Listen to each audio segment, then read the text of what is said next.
Truffle for 2022 is underway, and that means we're celebrating all the very best that New South Wales truffles have to offer, specifically from the Southern Highlands. Yes, it's been a tough year for the truffle growers. So much rain means not too many truffles, but the truffles we have really are magnificent. You can't beat that for both aroma and taste. Now, if you haven't thought about putting truffles with seafood before, you're missing out. This here is a beautiful mackerel. There's different kinds of mackerel. You get spotty, stripy, dog mackerel, Spanish mackerel. This one has a bit of an unusual name. It's the slimy mackerel, but don't let that put you off. It's to do with the protective coating that it develops so that it's really good even in cold weather conditions. To cook a mackerel like this, you will want to take a sharp knife and make some incisions down the side. The reason for that is that the mackerel itself has quite a dense flesh. So to get it cooking evenly, you want to make sure that the heat can get there at a steady rate. Okay, on both sides, of course. Some chefs like to do this in both directions. For me, I reckon it's a bit of overkill.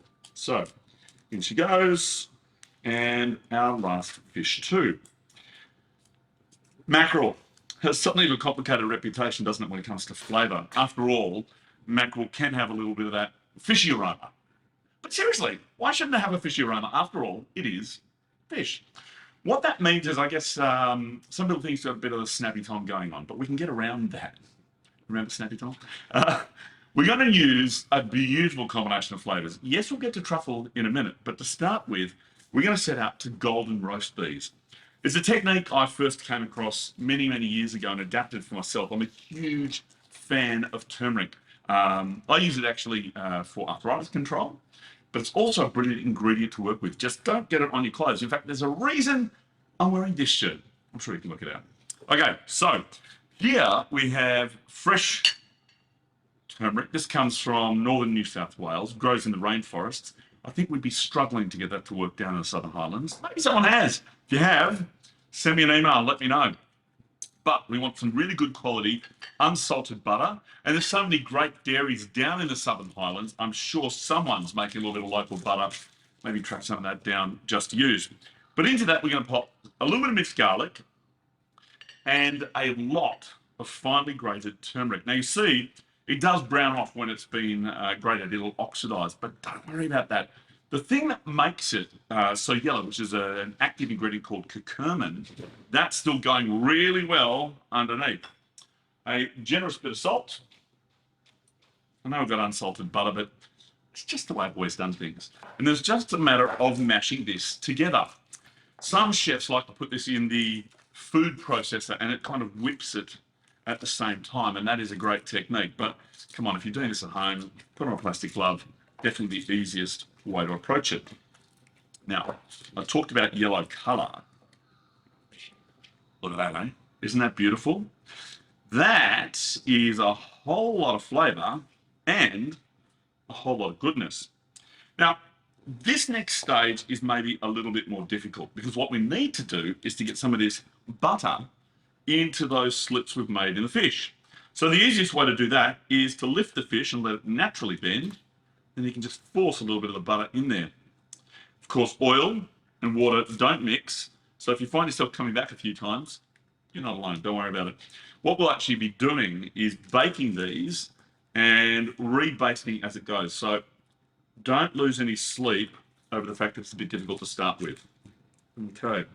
Mackerel is what we call an oil fish. You basically have white fish and oil fish. That's how the world of fish divvy up.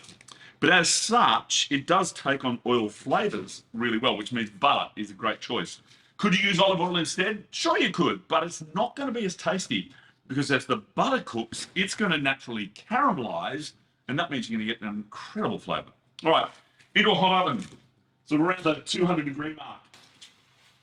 The worst thing you can do with fish is to cook it slowly, because if you cook it slowly, it's going to dry out. This is something you should actually know about all the things that we cook, whether grilling or baking. The longer you cook something, the more heat it's exposed to, and the more its natural juices can evaporate.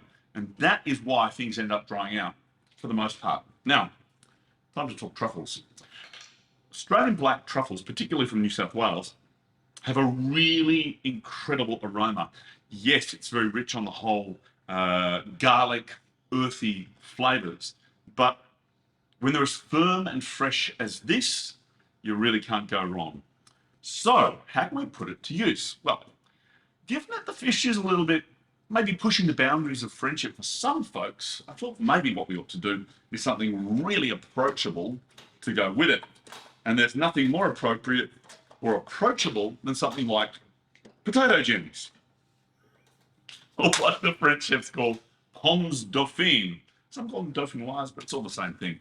Look, the best way to do that, rather than making a classic potato gem, which is really just a little hash brown, is to start off by making some choux pastry. If you haven't done that before, it's very easy. All you'll need is about a half cup of milk or so. Some chefs prefer to use water. And quite frankly, I think it's madness, because the reality is that once you've got the milk in there and you add all the butter, who's going to know whether it's water or milk? So then around 75 grams or so of unsalted butter, and we're just going to let that come up to a simmer. Right. Some chefs also like to sweeten it up a little bit. You could use honey if you want, as I am, which is coming straight from the Southern Highlands. This is from Musset Holdings. It's the raw honey. It's about a teaspoon or so. That little bit of sweetness, say you were making regular choux pastry to make eclairs or choux buns or something, what it'll allow you to do is to get that lovely golden brown colour on the outside as those sugars will caramelise. So, bringing that to a boil, and meanwhile, I'm going to take some chives and slice them nice and finely.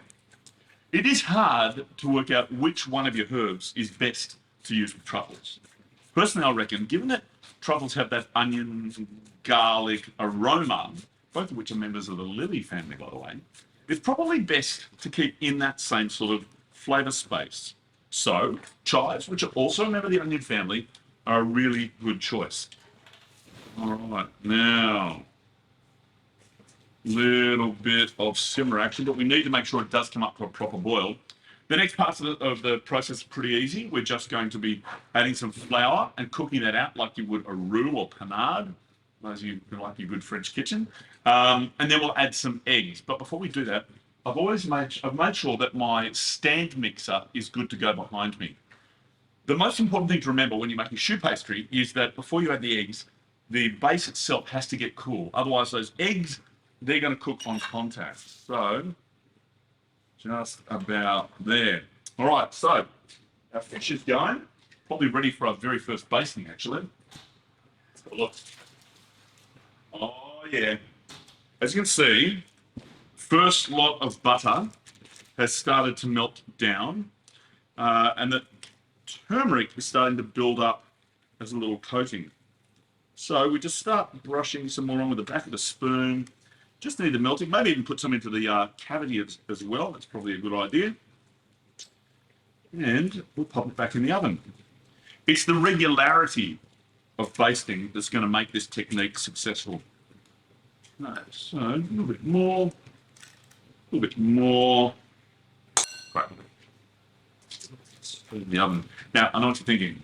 You didn't want to do this with mackerel because you're just never going to convince the kids. Can you do it with something else? Of course you can. You can even do it with a fish fillet. I just am finding with everything so expensive at the moment, it's really nice to be able to get an inexpensive fish. For example, you want it whole flathead at the moment, you're paying no less than $55 a kilo. A mackerel, 12. So, right, we've got our honey, milk, butter mixture going here. We add in the flour and a pinch of salt. That's really important. You need to season the flour. Okay, so at this point we do need to make sure that all of this flour comes up to like a high simmer or boil. And the reason is that flour, as you probably know, contains starch. And starch is a really interesting ingredient. You see, it's kind of like Spider-Man. You know how Spider-Man gets around? Like Peter Parker turns to Spider-Man, he's going from building to building, shooting out those webs. Well, starch does the same thing. You bring it above 98 degrees centigrade, and the inner part of the starch molecule explodes, sending these little tendrils out, but hundreds of them. And they actually interlock with one another. forming a stable web. That's why when you've got starch in things, whether it's bread, whether it's a biscuit or a choux pastry, that's what holds together. A little bit of science for you. Okay, so we grab our stand mixer. Plus, to make dauphine, you also need potatoes. Look, I've just steamed these, and we're just going to throw them in like so. You can roast them, you can steam them. Don't boil them, it's not good for them. Throw in some potatoes as well, and then we'll start mixing. Okay. Goes. Adding the cooled potatoes is definitely an advantage because what that's doing is encouraging the mixture to cool down more quickly. Now, if we're making truffled dauphines, is it a problem that I didn't put the truffles in while it's hot? No. You remember that truffles are a very delicate kind of a flavour, and as such, you want to treat them delicately. We just let this cool down. It's very, very nearly there. Meanwhile, grab a couple of eggs, chuck them in. One,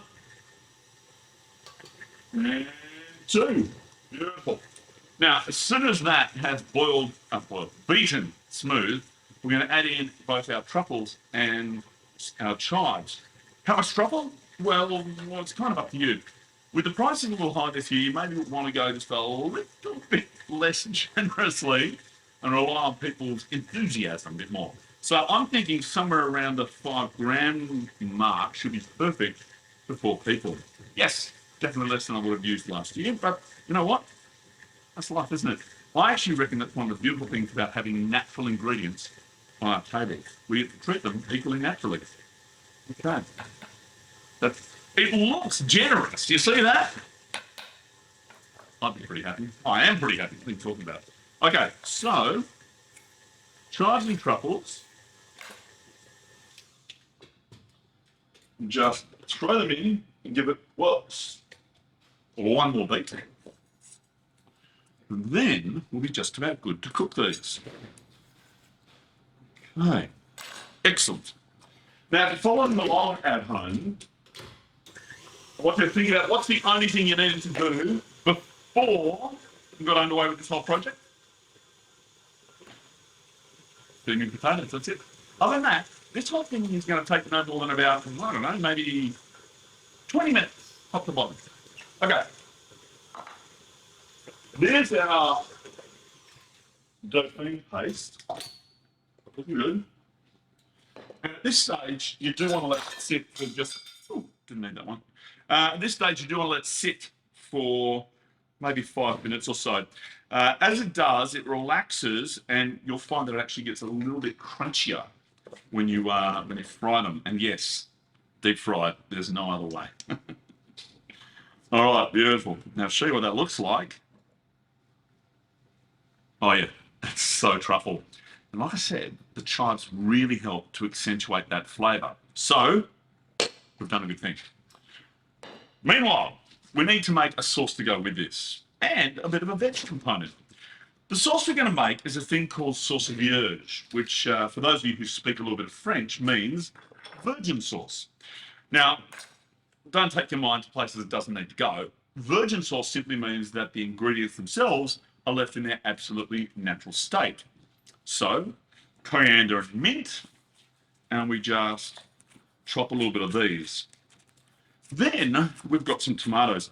Now, what I've actually done is I've blanched, peeled and seeded the tomatoes. I think it does go better. This is certainly probably the person who first pushed this idea was a French chef by the name of Michel Girard. He, along with the brothers Poirot, was one of the first avatars of Nouvelle Cuisine, which, though it's sort of, I guess until about 10 years ago, had a bit of a bad reputation, it is still one of those seminal moments in world cookery, as people started to think, how can we do things differently? So we've got our herbs. We pop those into a bowl, along with some toasted and cracked coriander seeds, a little bit of garlic, not too much actually. I mean, look, for me, I usually go way overboard with garlic. It's a personal preference. But too much here is really going to cloud the flavour profile. So a couple of cloves, no more than that. Then we need the zest of at least one lemon, maybe two, depending what mood you're in. Okay, in she goes. And the juice along with a small amount of vinegar. Now, if you're wondering why I use both the vinegar and the lemon juice, given that they're both acidic, they're both very different kinds of acid. In lemons, you have citric acid, which has a bright freshness to it. And in vinegars, you have acetic acid, which has a tartness, almost a bit of tongue pain to it. And so with the vinegar, what you get is that real, oh, yes, I am alive. So, lastly, the tomatoes. If you're in a French kitchen, you'd be expected to dice these in precise 3 ml squares. But if it's just you and me, I'm not even going to look at what I'm doing. That'll be fun. Okay, a little bit. All right. So there's our sauce beauty. Probably the only thing we're missing, of course, is the oil. I really like hazelnut oil for this, which I think is something that most French chefs would say is non-traditional. That's I think the word for non-traditional in French is sacrilegious. But the flavour of that is absolutely incredible. Now, give it a bit of a stir. And then you have beautiful, bright flavour compound, which is just going to beautifully freshen things up. We're going to sit that on top of some asparagus, but we'll come back to that in just a minute. But I can smell our fish coming along nicely, and it's ready for its next basting. We're pretty close, believe it or not, to having this dish good to go. So a little bit more of our butter. And if you push in closely for a look, what you'll notice is, you see the butter starting to stick? See, that doesn't run off the same way. As the skin of the fish starts to dehydrate with the baking, this is when we're better able to baste it. And so we're going to get more of that turmeric flavour and that golden colour. And so when I talk about golden roasted fish, it really is a lot to do with that lovely colour as much as anything else. Okay, beautiful. And for you kids watching at home, it's a nice thing you'll find on the plate from time to time. It's really cool. Yeah, just occasionally the eyeballs come out. Sorry, but it's true. I'm just scared. Most of the kids are eating a whole fish. Sorry. All right. Do it with chicken. Work with chicken. All right. So, in she goes. I've preheated my skillet for the asparagus. In most commercial kitchens, you'll find this is done quite a lot. When we want things to be ready to go quickly, we tend to leave at least a couple of pans in the oven because it makes life a lot easier. A little bit of oil. So, and grab asparagus. And there she is. Now, if you don't want to use, or at this stage can't afford asparagus because asparagus is seriously expensive, snow peas would be pretty good. Split broccolini would work very well, or even some fresh chard out of your garden. So any kind of green at this stage, it is really very much up to you. Okay, asparagus, sauce beauty. We've got some toppings for the asparagus. Fish is on the way. The last thing we do need to do, of course, is to fry those things. Now, got some oil going here, and when it comes to the oil you're going to use, what have we got here? 110 degrees. There we go. I'll just transfer it over to a higher heat for a moment. My preference always is to use canola oil. This generates a lot of controversy amongst chefs because there are a lot of chefs who believe that you can only ever use mixed vegetable oil or olive oil or whatever. I think olive oil is too flavoursome. It'll disguise the flavour of whatever you're doing. But canola oil is very, very stable. I suppose the other one I might use is rice bran oil. But really, it is up to you what you think might work. It's just a matter of finding a solution that meets your own requirements. All right. In terms of the oil, you do want to make sure that it's at 180 to 190 degrees. Yes, you can get a probe thermometer. They're all over the place, and they work really, really well. But I've got to say, you can pick up one of these at your local hardware store for about $40. You get them in kitchenware stores for a fraction more than that and better quality. It's absolutely transformative when it comes to cookery because the accuracy it gives you is fantastic. We're about at 135, so in the space of 1 minute, we've picked up 20 degrees there. All right, asparagus is nearly done. As you can see, we're not looking to blacken it. We just want it to become tender, just about there. Okay, so we've got a plate good to go. We've got our little accoutrement good to go. Okay. And it's just a matter of checking that fish. There is an argument to be made that fish, like meat, should be rested. I happen to think it's a good idea. All proteins, when they cook, tighten up. Just a little bit underskilled. It's good because we're giving time to cook the potatoes. I reckon a minute to 2 minutes after cooking is really a good idea for fish. You don't want to let it get cold, but you do want it to just relax enough so you can get a good result. Okay, 145, very, very nearly there. Excellent. Now what that's going to mean, you see the asparagus? That's all we want, like that, all right? We don't want to get anything that's blackened. I see a lot of people do it on a barbecue.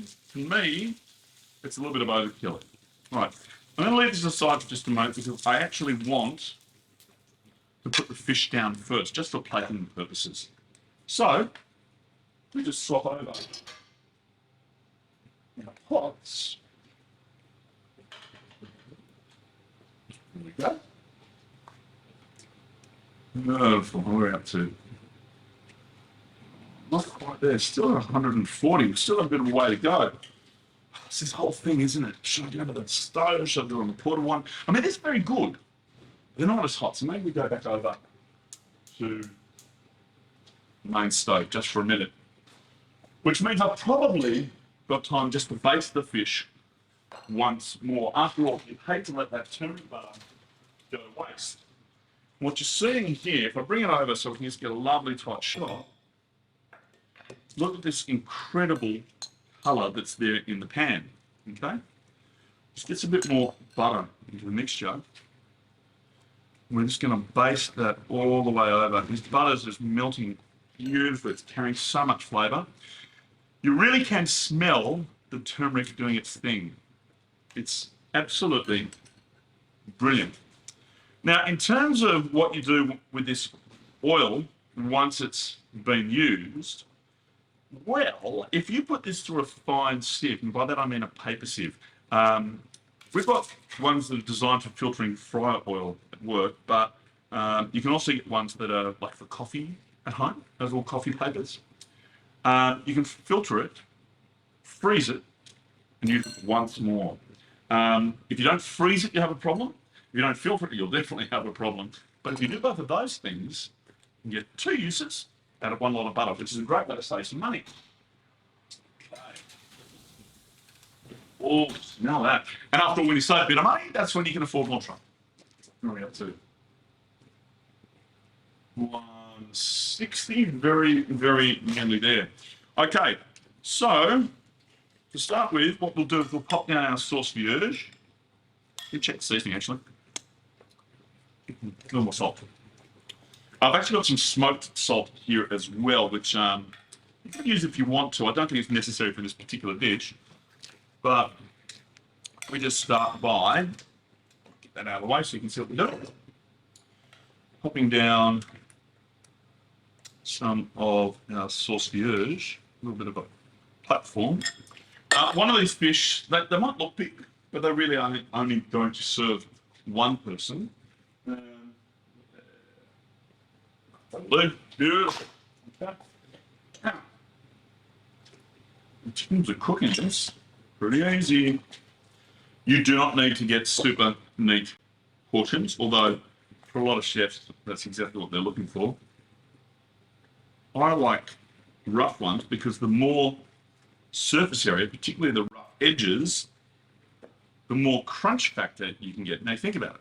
The smoother they are, the surface area, which actually means you're going to have stuff that not only gets softer out of the oil more quickly, but also isn't going to be as impressive to look at. All right, just a few just to get us started. That batch is actually a little more than you would need to feed 4 people normally. The reason for that is once you've had truffled potato dauphinoise, you're going to serve everybody else and then say, I'm sorry, I need to make a quick phone call, and you're going to go back to the kitchen and eat the rest on your own. I'm just telling you, from experience, that's what happens. Okay. Go. Get them moving because we want to get them browned. Beautiful. Now, our fish.